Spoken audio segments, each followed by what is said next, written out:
Welcome to Unsuccessful. We're your hosts, Jen. And I'm Brandy, and this is the podcast where we admit out loud that we suck. So if life has ever felt like a dumpster fire, you're in the right place. Well, let's get into it. This week on Unsuccessful, we're doing things a little differently and a little deeper. We're talking about limiting beliefs, what they are, how they show up in your life, and most importantly, how to start breaking free from them. We'll walk you through a step-by-step process to help you identify what's really holding you back. Because spoiler alert, it's probably not what you think. If you've ever felt stuck, unworthy, or like you're not ready, this episode is for you. Don't forget to like, subscribe, share with a friend, and tag us at Unsuccessful Podcast. Let's get into it. We're going to talk about limiting beliefs. Ooh, I just feel like that's something that everyone's like, let's talk about your limiting beliefs. Well, I like the way you put it better, Jen. You said, let's talk about those little things that get stuck in your head that people say. Yes. That people say, the one-liner from your kindergarten teacher that made you think that you should never be a singer because you were tone deaf or something like that. Yep. So today, this is what we're talking about. And that's a limiting belief. It's a limiting belief. It really is. I like the way you've put that better. It's more relatable, Jen. Thank you. It's a metaphor. Or a simile, I'm not sure. Hated language arts. No, I'm just kidding. It's a metaphor. But anyway. So a limiting belief. Okay, this is just like online Google. A limiting belief is a thought or state of mind that you think is the absolute truth and stops you from doing certain things. These beliefs don't always have to be about yourself either. They could be about how the world works, ideas, and how you interact with people. Ah, that's a great definition right there. And I think the biggest thing here is that we operate on autopilot with these things. Yes, habits. The same as how hard it is for you to exercise all the time, right? Or eat healthy, or quit smoking, or stop drinking, or anything like that. The same way that you try to reprogram habits is the same way that you can change your limiting thoughts and beliefs. But the thing is, first step is you have to acknowledge it. Okay, have to acknowledge it. Exactly. Is that what you're going to say? Well, no, it's not. Not at all. First step in any any addiction. Recognition. Well, you can't change it unless you acknowledge it. So anyway. So by acknowledging it, it's kind of funny. It doesn't matter, I think, how old you are, how long you've been on the human growth and development train. You will daily probably have a thought that you're like, oh, shit.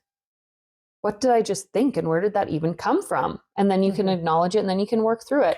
And as you work through or actions, or like things that you're doing, saying, all of those things. Saying out loud. Saying out loud. As long as you have like the awareness, again, to be like, okay, well, where's that coming from? Yeah. Feelings. Yes. I think feelings are a big one. Sometimes it's like you leave an interaction, right? That definition talking about relationships.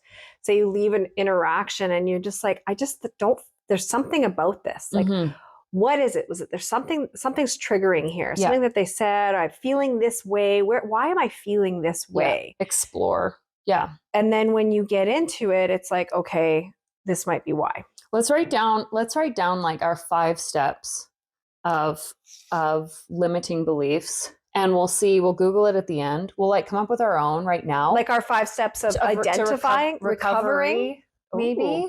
Okay, our own 5-step recovery system. Yeah, like we'll system. Just go through and like create these 5 steps, and then at the end we'll Google it and see if like the people on the internet agree with us. Okay, I like it. That might be fun. Okay. Step 1, acknowledging it. So step 1, acknowledgement. Yeah, step 1. Where we came up with this is Brandy was talking about. I'm going to leave this up, and we're going to circle back to it at the end. We're going to just circle on this at the end. We're going to circle. Okay. Yeah. Brandy said how the boss man banker. My boss man said that I can't tell my clients that I'm new. Yeah.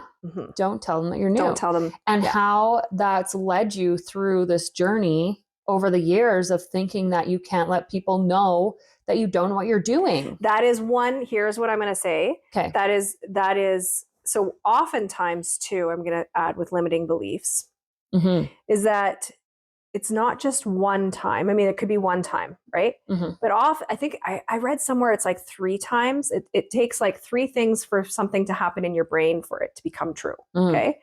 So having said that, there's probably a connection in meaning, because as I was growing up, there was other things that proved that to be true. So that also just stuck in my brain, right? Do you remember any of those things? Yes, I do. So one very specifically was, and I've talked about this before, I wrote a viral social media post about it years ago. Ooh, you should like share it or pin it or something. Yeah. I will.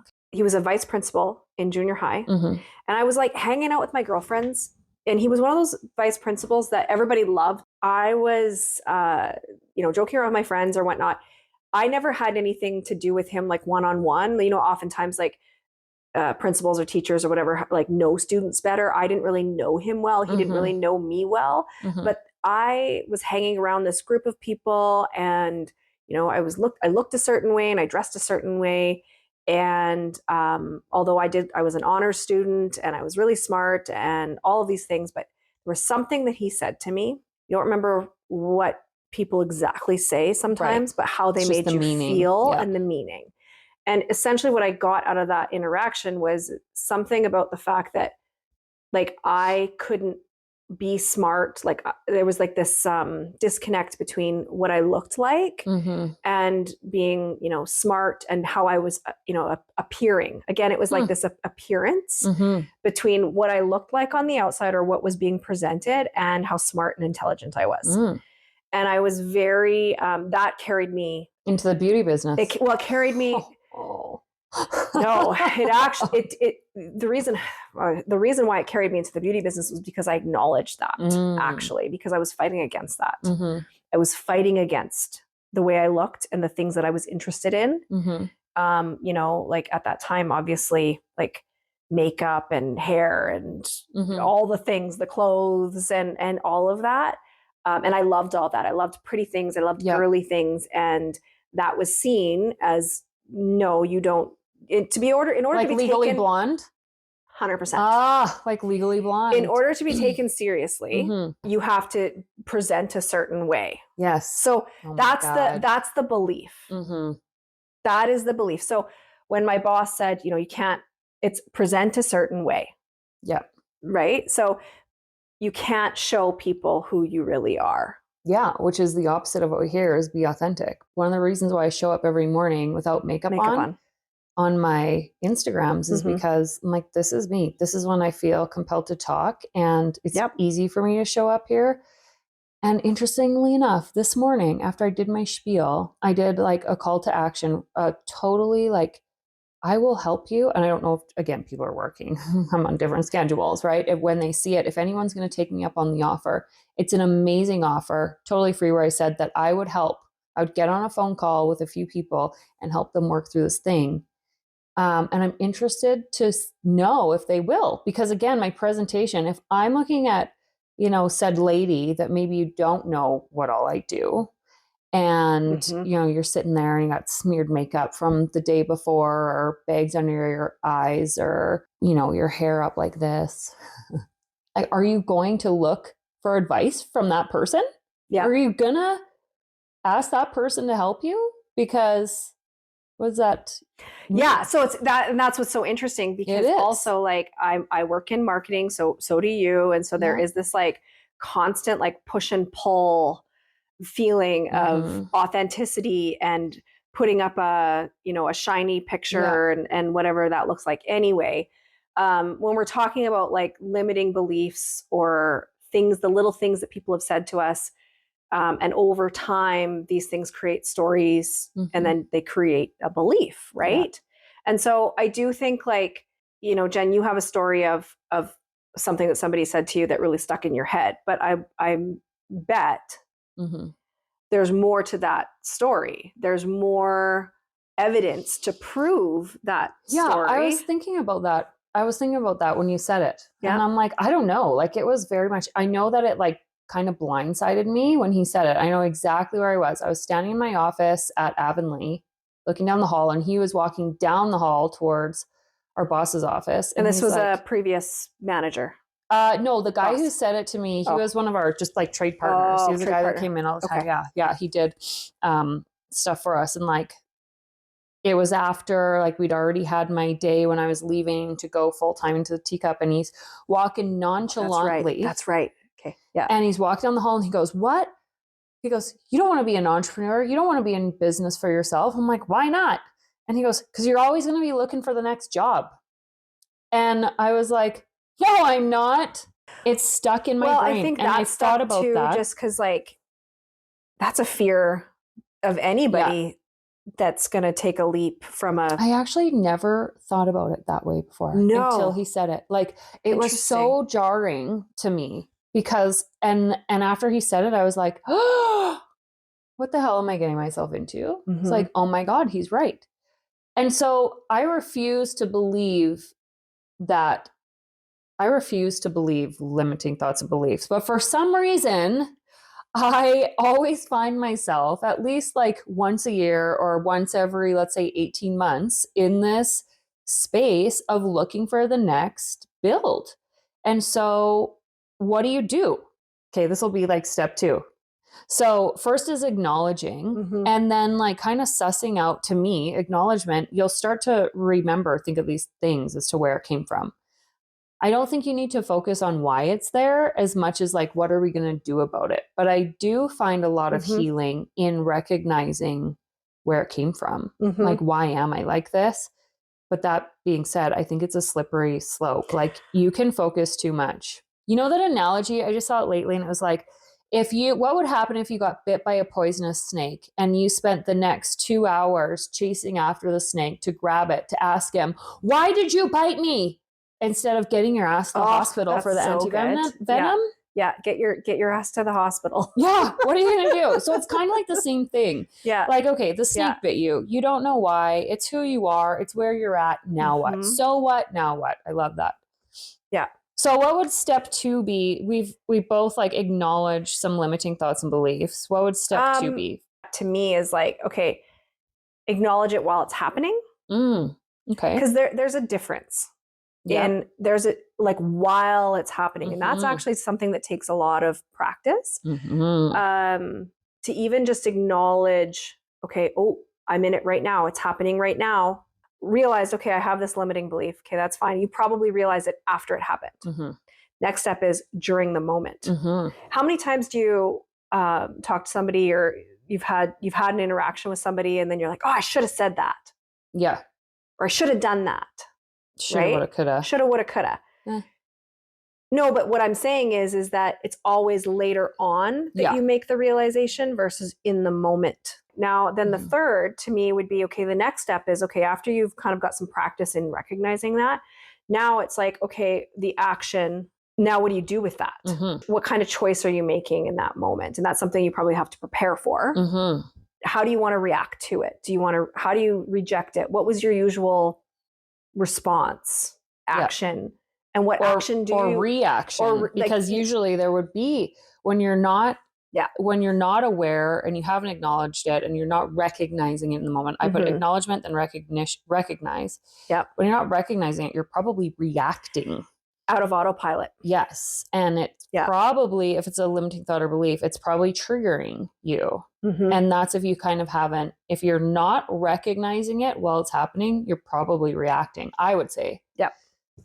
Actually, there was something last night that happened at a thing that I was at, and I asked someone if they were incorporated. We were talking about finances, and this room is like fairly early on in their journey, or like, you know, small businesses. And I totally get it. I've been there. It's nice to be around women who are, you know, doing things, taking action, right? And the question was, who's a sole proprietor and who's a corporation? Incorporated, yeah. And I was like, oh, I'm incorporated. She said, okay, there's very few of you, so we're just going to focus on the sole proprietor. And she went through the tax breakdown, and she was saying, like, when you make up to X amount of money, you know, you might just want to be a sole proprietor and not incorporate because it's expensive. I was never sole proprietor for Teacup because, like, I don't know, it wasn't in my activation system. I just never thought of that. I thought corporation. And so I turned around and I asked them, I said, hey, are you incorporated? And she goes, God, no, I don't make enough money for that. oh, I hope one day maybe that'll be on my 5-year plan. And I was like, oh God, okay. I'm like, oh, I'm going to write that down for you for your 5-year plan. Like, she's a friend of mine. I've known her for a long time. But then I turned around and I thought, wow, interesting. We have to think that we can't incorporate, like that incorporating is at some level of income. It was mind-blowing from my perspective. And again, I'm fairly new in this group, and I know I'm not like, I'm at a different, I've just been in business and I've done things differently. So to me, you can kind of start to recognize limiting beliefs in other people too when you start recognizing them in yourself. I have them. I mean, I see, you see them, I see them, I hear yours. I remember we were talking about unicorns once on a call, remember? And you were trying to find someone, you're trying to hire someone, and you're like, oh, finding those unicorns is so hard. And I was like, well, if you think it's hard, it's going to be hard. And you were like, oh shit, busted, right? Because that's where, and I think that's where it's important where you surround yourself with people who will bring that acknowledgement and recognition to some of the things that you say. I just love this like financial piece too that you're talking about, because it's like so interesting, because there's like the logical on paper bit, and then there's the okay, what has that created, like a belief in a story, right? Oh yeah. So and money creates more beliefs and stories than we need to have a whole money thing. We do. I'm writing it down. We need a whole money thing. I'm excited. I love money. We need like 6 episodes on money. I love money too. There's so much with money. But anyway, okay. So then we kind of find, so step 1 is acknowledgement. Step 2 is recognize. You'll know you're recognizing it when you don't react to what's happening. And you're kind of... And I think it's okay to not react. Like, absolutely. Because... But you feel, I think it's what's funny is like during that journey, and I've been through this, because there's like, and there's been so many times where I'm like, I'm stuck, I'm frozen. I'm like, oh my God, it's happening in my body. And then I feel like I feel so shitty that I'm not like, what do I do? What do I do? What do I do? What do I do? I should be doing something. I should be doing something. Don't do that. Don't do the thing that you want to do. Don't do it. Don't do it. Yeah. But that just in that is like, that's part of the learning. That's part of breaking the paradigm. Yes. I also call them paradigms often. Oh my gosh. Yes. Yes. Trust me. There's a couple of things that I've had to go through, like that, in relationships and stuff, where to try to break patterns. Yeah. Where I'm literally like frozen. Yeah. And I've had to be frozen. It's like for 2 years. Uploading new program. And I'm talking like years in that state to be able to move on to the next thing. Yeah. So I think some things, depending on how heavy it is, right? And then now it's different. Now I can move into, okay, I can react the way that I want to. Respond. I'm not respond. Yeah. React is uncontrolled. Respond is I'm going to, yes. Okay. So now is deciding, like, because what happens is you learn so much in that moment. Like for me anyway, I actually, even acknowledging it, I'm like, I don't know what I want or how to respond, because I have no programming. Like depending on what it is, like sometimes I learn and observe. So it's like in that state, observe. Okay. And then, come up with a plan solution to respond. So like it's planning. Reprogram. What is that reprogram? Okay, so this is my jam. This is my jam peanut butter sandwich. This is what I love. I love reprogramming habits and minds. Like maybe this is where the hack comes in. You remember how you're like life hacks in my bio? And I'm like, oh, did I say that? Yeah. Biohacking. Not life hacking. You said biohacking, but it kind of plays on that, because I believe like repetition. Repetition is your number one way to change a habit. And if a limiting thought and belief is just a habit, then you can reprogram it. You can reprogram it, but you have to actively reprogram. You can't not actively reprogram it. And a lot of these things, when you start to see the limiting thoughts and beliefs for what they are, and you start to recognize it can be a daily retraining of the mind for the rest of your life, for the rest of your damn life. And this is something, Bob Proctor died when he was 85. And what he taught us was he gets up and he studies every damn day because he knows that it's too easy to go back to the pre-programming. It's too easy to forget about it and just slip back into old patterns.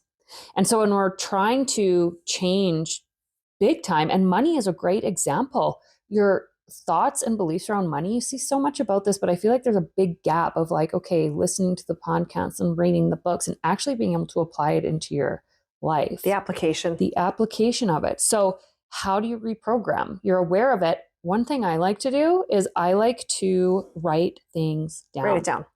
And so, because there is an 85% higher success rate in things that you write down versus when you don't. So, for example, if you're writing down a goal and you want to do something, I want to go on a Mexican vacation in 6 months. By writing it down, your reticular activation system kicks in and you start to see things that will get you there. Can we talk about reticular activation system, Jen? So do we need a definition? Yeah, let's pull it up. But the entire premise of The Secret is really and manifestation, law of attraction, vibration is RAS, is reticular activation system. All of a sudden your car broke down, and so now you're in the market for a new car. Yeah. And now all you're seeing is like certain cars that you want or whatever. Maybe it was like one car in particular you went and saw at the dealership or whatever, and then now that's all you're seeing on the road is that car. It's almost like an algorithm, actually. It's an algorithm. When your brain makes an emotional connection to something, then it will kind of always have that. Your brain, it's because it's searching for it. Searching. Yeah, it's searching. It filters everything else out. So it's like, we have to fill our brains with what do we want it to search for? Right. So if it's on default, if your brain's living on default, you're going to see those things. So if it's still triggering you, or if it's a limiting thought or belief, your reticular activation system is going to look and seek out things that will activate that part of the brain. I'm not finding a good definition. No, because it's like, what is the reticular activating system? It is a mesh-like bundle of neurons, reticular meaning network. Oh, reticular means network. Okay. Situated in the brainstem. Yeah, I think we've explained it though. Yeah, I think we've explained it probably in better terms maybe than what. I love the algorithm concept though too. It's like, it's an algorithm in our own head. Like, this is what's crazy about it. So we have to program it. And that's so funny because it's like, people talk about this with social media, and now people are understanding what an algorithm is and how you can train your algorithm, right? Like I train my algorithm all the time. I'm like, comment, hide this, if like I'm that. Shit all of a sudden, I'm like, get rid of that, like pruning constantly. Like, I want to see more of this. I want to see less of this. And then I have different accounts where I do that on, because sometimes I'm like, okay, I want like a non-business account. Like, I don't want to see business all the time. So I have like this account where I want to see business stuff, this account where I just want to like see cats, playing with dogs. Yes, puppies, pandas. I want to see what. Have you seen pandas? Sure, I'll see pandas. Yeah, I love pandas. They're like rolling and flipping, and then they're like, no shit, these animals should be extinct because they're so okay. I found a better definition. Okay. What the RAS does is really connect the subconscious part of our brain with the conscious part of our brain. For example, how it works, if you were to look around the room and look for the color blue, do you have some examples? So if I was to say to you, like, don't look around the room, if I was to say to you, what's something in the room that's blue? But I can't look. You probably wouldn't be able to see anything right now because your eyes are blue. Oh, well, okay. Because you saw it right now. That's a terrible example. We're just confusing people. But if you didn't, I'm like, I know this. No, it's not what I'm trying to prove. You're saying the color blue wasn't on your reticular activation system until I asked you what's blue. And then so once connected you wouldn't be sitting here being like, your eyes are blue. And like, so it's that connectivity of what you're observing and that kind of thing. So, the subconscious though, I think, is probably connecting the subconscious to the conscious. Yeah, exactly. And how do things become subconscious? In my opinion, things become subconscious because of your your past, Mm-hmm. the things that happen to you, the conversations you have. And again, that goes back to how you look at everything differently. Everyone can only see things through their own lens. Mm-hmm. There is not two sides to every story. There's a bazillion sides to every story because everyone's seeing the story through a different lens. No one will see it the way that you see it. Yeah. And so if you think of it, when you're a baby and you come out of mama, you're empty. Like you just have, well, you're not actually, we figured out you're not actually empty because your energies when you're in mama, you're passing on your ancestral and there's a lot generational of things that are continuing. things, right? Yeah. But ultimately you're empty. And then if I was plunked down, let's say in China, Mm-hmm. and I was brought into this physical world and physical being in China instead of in Lethbridge, Alberta, then I would be a completely different person because those values, Completely their different morals, person. you're Completely raised different differently, person. right? Yeah. And so that's kind of where all of this subconscious stuff comes from. I think the easiest way to reprogram is to reprogram that subconscious mind. And you can do it through repetition, but intentional repetition. Mm-hmm. So what I like to do is to reprogram things. So I said what my like limiting thought was. So why would you want to be an entrepreneur? You're always going to be looking for the next job. You're always going to be looking for the next job.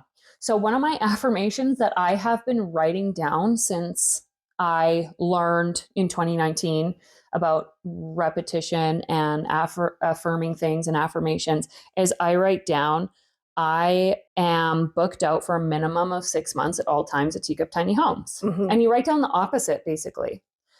So I like to do this too if I'm having like a really shitty day and I'm feeling super sucky. Like I will just grab my Remarkable or a notepad or whatever, and I'll just start writing. And I will write down all the ways that I feel about myself or feel about a situation. And then I go through it and I replace all of the words with the opposite. Mm-hmm. And so if you're doing that, so it could look like, I feel like junk today. I have no energy and I have no idea what my purpose is. You just rewrite it. I feel amazing today. I am awesome. And I know exactly what my purpose is. Mm-hmm. Mm-hmm. And then you rewrite that and you rewrite it like 50 times a day. And that's how you start to reprogram them.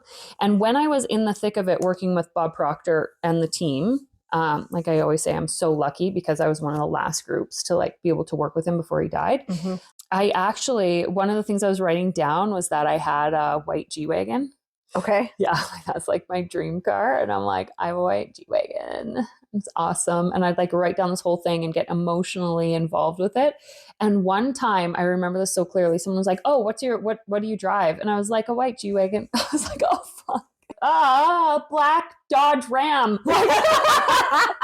Like because my subconscious, because it worked. And that was the moment where I was like, holy shit, this works. That's cool. It's the action. So you're taking, yes. And so just doing it over and over again, or, saying it over and over again, or. Yeah. It takes work to reprogram limiting thoughts.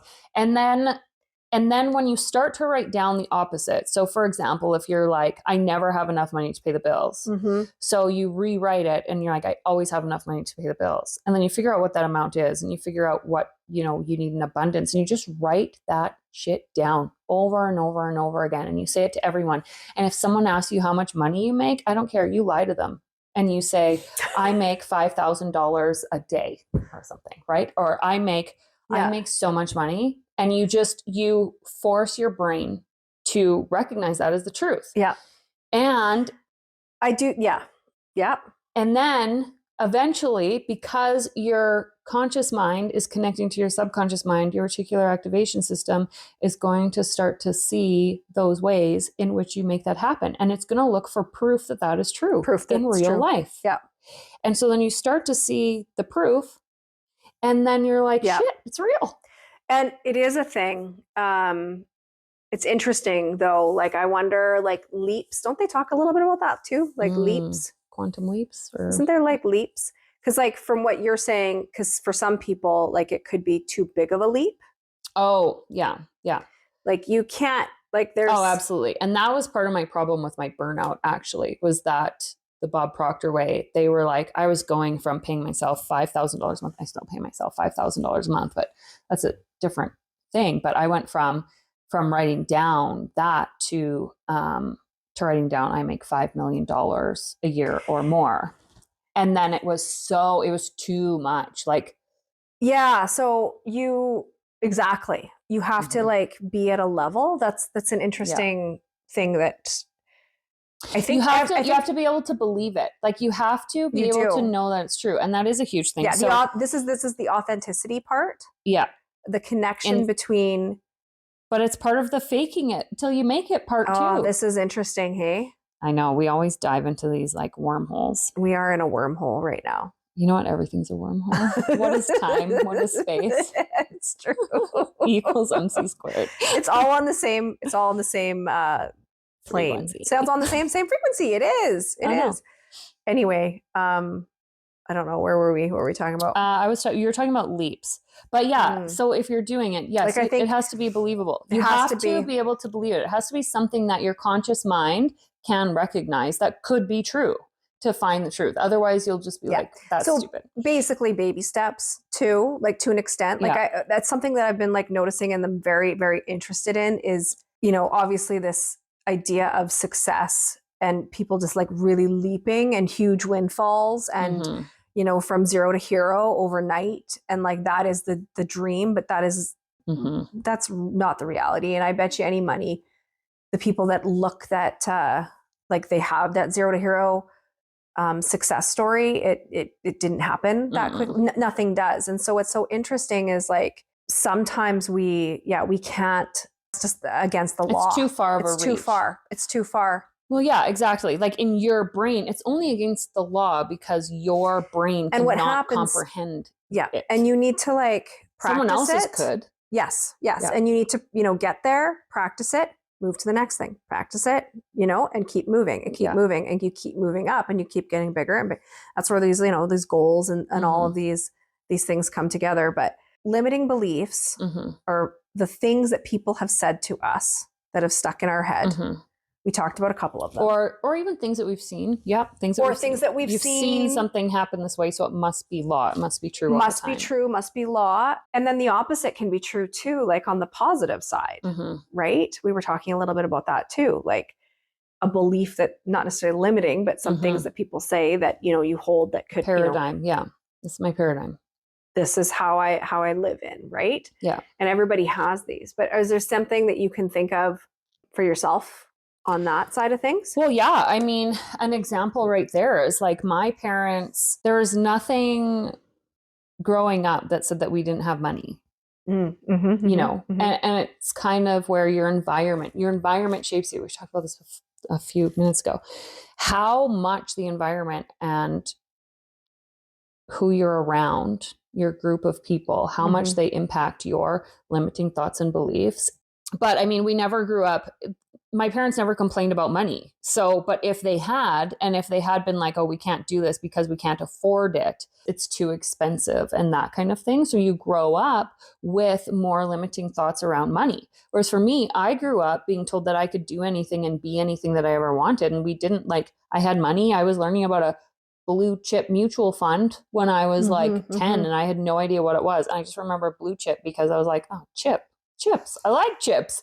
Do they make blue chips? And every time I say blue chip or hear it, I think of blue potato chips. That's honestly. Hilarious. Yeah. So by doing that, that's a positive thing. So if you grow up in an environment where money isn't a huge issue and you grow up in a very wealthy household, the chances are of you going out and being wealthy because that's what's on your reticular activation system. It's higher. Right? Yep. Generational trauma and all of this comes in. The mother, no, what do they call it? Patriarchal bind. What was that book that we read? The Mother Wound. That book was crazy. Yeah. Good book. Really good book. So all those things come in. Yeah. And then you just start to have to be emotionally involved with the reprogramming of it. Like you have to get to a point, and you won't be able to at first. Again, how you are when you begin the journey is going to be different a little bit later. But as you start to reprogram it and your brain starts to believe it and you continue to write it down, when you get emotionally connected to what you're writing down on the paper is really when those new brain pathways start to come out, and you can actually, they start to become habit. That's the thing. So you want your thoughts and beliefs to be your good thoughts and beliefs to be as natural as brushing your teeth in the morning, as getting out of bed and going pee, because that's just what you do. You get out of bed, you go pee. So that's how you want to program the habits. Okay. What do we got here? What are you Googling? What are you Googling? How do you reprogram thoughts and feelings? Limiting thoughts and beliefs. Depthseekers.com. Depthseekers.com. Okay, what's it say? It's not even close. No. Okay. 8 steps to change a limiting belief. Find a strong reason to want to change the belief. And I was going to say, I was literally going to say, I was like, okay, what about the motivation? Yeah. Yeah. Because you won't make change. Change won't happen unless the pain of the change outweighs the pain of staying the same. Boom. That's Tony Robbins. Maybe he wants to be on our podcast. But the motivation, yeah, I was like, but like, what's why? Like the motivation. Yeah. Anyway, okay, what's number 2? Okay, take time to explore the belief so you understand its origin and working. We said that. Little bit. Yeah. I mean, but like origin, working, where, that's where the why comes in. So that's a little bit. We didn't want to get too caught in that. That's the snake, right? That's the snake. Take time, but don't like obsess over it. And I found myself in that trap of just like, we can all do trying to figure out why too much. I'm like, get over it, move on. Yeah. Work with the emotional charge underlying the belief. Yeah. Yes. The emotion. Yeah. And I did talk about that. We didn't put it in a step. Our steps were shitty. I mean, they weren't shitty. Our steps were bang on. We just didn't write our 1, 2, 3, 4, 5, 6, 7, 8 beside it. I think they're the same so far. But it is the emotion. Yeah. Is so key. Yeah. Yeah. Anyway. Okay. Process and release from the body stuck emotions and memories. Oh, I don't know. Talk about that. Process. How do we do that? Exactly. Okay, say that again. Read it out again. Process and release from the body the stuck emotions and memories. I think that this is interesting. If we're doing like some kind of, what do you call that? Somatic. What do they call that? Yeah, well, energy work, like you could do Reiki, you could go on a shamanic journey and take some plant medicine like me. I did that. That's how I got rid of a massive... We should talk about that next time. We should. Okay. What's the next one? Replace the limiting belief with an aligned, life-affirming belief. We got that. Bang on. Create a plan to practice the new belief you want to cultivate. We talked about that. And my true nature, I would tell you to time block it into your day, because I do that. I like attach it to another habit, right? Yeah. Yeah. Number 7, everyone needs support. We're all independent. We're all interdependent. So reach out. Yeah. I think whenever you're trying to change a habit, it is important to share people. Like we totally missed that one. We did miss it totally. But in my Burnout to Balance, I talk about this all the time, or when I'm talking about time blocking or changing your routine, which is really just changing your habits. When I teach that, it is about sharing it with everyone, because if they don't know you're trying to change it, then it's going to you're just going to keep meeting these walls. So making them aware of it doesn't mean they're going to fix it for you. It just means bring awareness to the people you love and the circle that can help you with it. So that's a good one. We did miss that. But I know we both think of that. Review your implementation and amend the plan as and how needed. Yeah. Okay. That's good too. Yeah. So I think that's you pretty, grow and change. Yeah. As you grow and change. And I think that's what we talked about too, with the levels and the incremental successes that you're having, changing, adapting, growing, moving forward. Right. And yes. And then it's like a cycle. Right. Yeah. And then you start all over again. Yeah. So it's never done. Yeah. The work's never done. Because you peel off this one and then it's like, oh, but it was actually because of this. And then you're like, oh my God, here we go. So once again, a limiting belief is a thought or state of mind that you think is the absolute truth. So whenever something comes up and you think that this is the absolute truth, just stop and imagine the opposite for a sec. I just really like to do that. What if it's not true? I like to just think of it in complete opposite terms. Mm-hmm. That's Byron Katie work, actually. Oh, okay. Of turning it around. And turning it around. Opposite. Yeah. That's always like my business partner always, Chanel, she always says, flip it on its head. Yep. Flip it on its head. Yep. And Bob Proctor used to say, think of it upside down and inside out. What is it? Mm-hmm, yeah. Mm-hmm. And stops you from doing certain things. These beliefs don't always have to be about yourself either. They could be about how the world works, ideas, and how you interact with people. No one has no limiting beliefs. So hopefully by reviewing this and going over it today and talking about it, it will give you listeners and me and Brandy the way to more things to think about and contemplate and find out what's kind of getting in our own way. Right. So that you can go out there and just we're always getting in our own way. We are. Because we suck. And so do you, but that's okay. Because we're here. Because we're here to help you maybe unsuck and suck a little less. Suck a little less. That's right. Next week, we're getting into something so many of us struggle with, asking for help. Why is it so dang hard? Why do we feel like we have to do it all on our own? In episode 8, we're getting into the nitty-gritty of receiving support, and I promise by the end of it, you're going to feel a whole lot better about letting people show up for you. Make sure to follow, subscribe, and turn on notifications so you don't miss a beat, because what we're talking about on this podcast, it's life-changing. See you next time.